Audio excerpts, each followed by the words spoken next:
A stirring image in Israel this morning as activists for the hostage families placed a giant 18 on a beach in Tel Aviv, representing the number of slain hostages still left in Gaza, as Hamas claims it's facing difficulties recovering the bodies. One of those missing hostages is Lior Rudayev. He was killed during the attacks on October 7th, and his body remains in Gaza.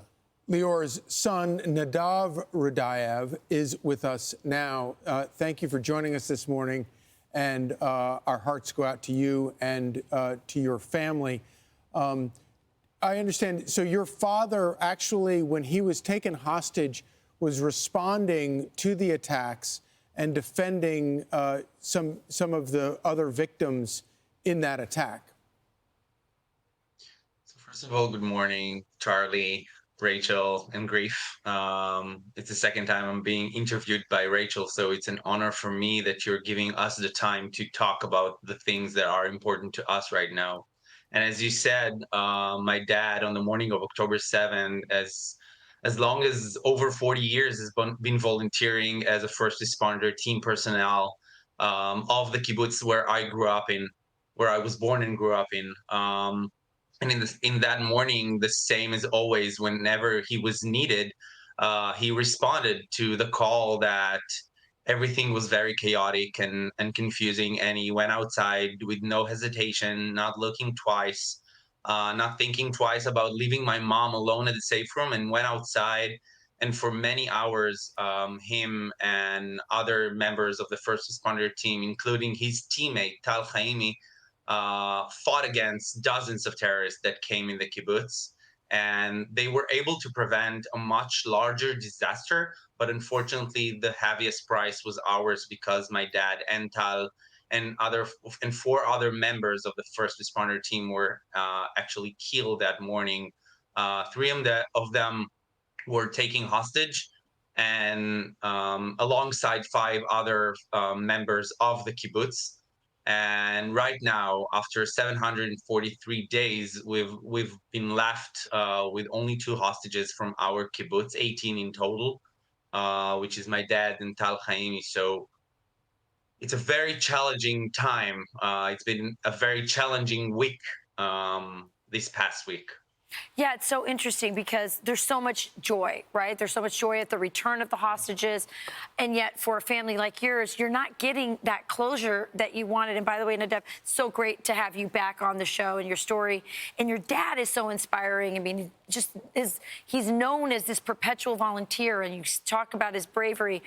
What do you think will happen? How can this body come back so you can receive that closure? What is your appeal to, I don't know if it's Steve Witkoff, the president? What do you want to have happen here?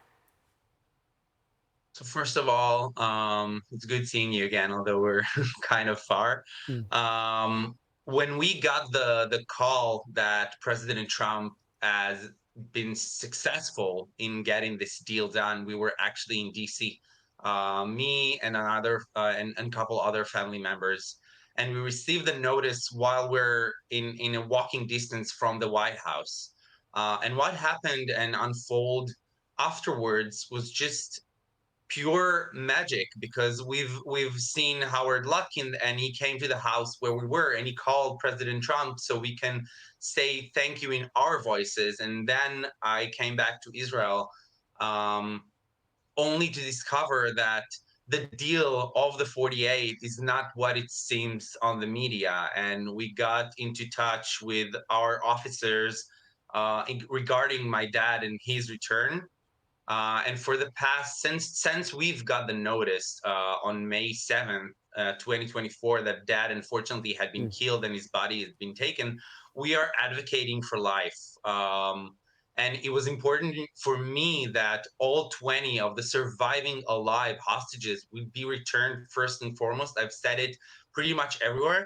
And President Trump and us, as the people of Israel, have been successful of doing exactly that. Alongside with them, we got a lot of unfortunately deceased hostages that have been brought back to burial. And what happens now is the fact that according to the Israeli intelligence, Hamas and its allies knows where all the hostages are. And we are waiting for them to rescue them from the destruction inside Gaza in order to receive them back. So what my appeal is to President Trump and to his administration, and I've met with Mike Huckabee, and I've met with Steve Witkoff and Jared Kushner, and I've met with all of them, and they're all very, very focused on making that deal cohesive about everyone, about all 48. So we have 18 left.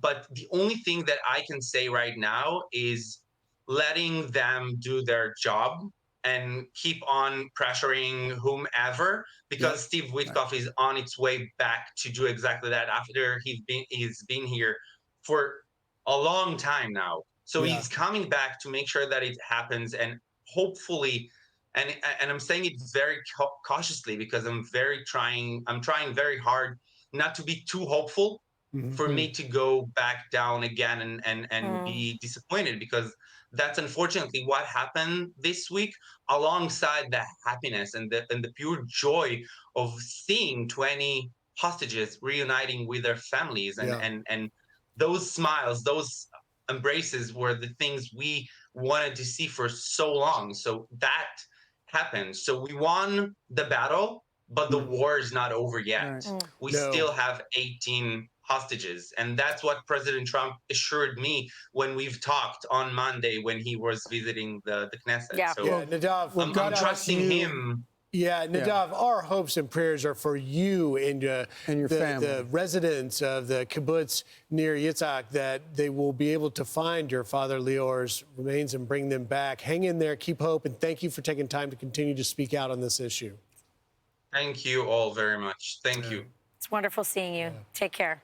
Hey, it's Will Cain. Click here to subscribe to the Fox News channel on YouTube. It's the best way to get our latest interviews and highlights. And click to subscribe to the Will Cain podcast for full episodes right now.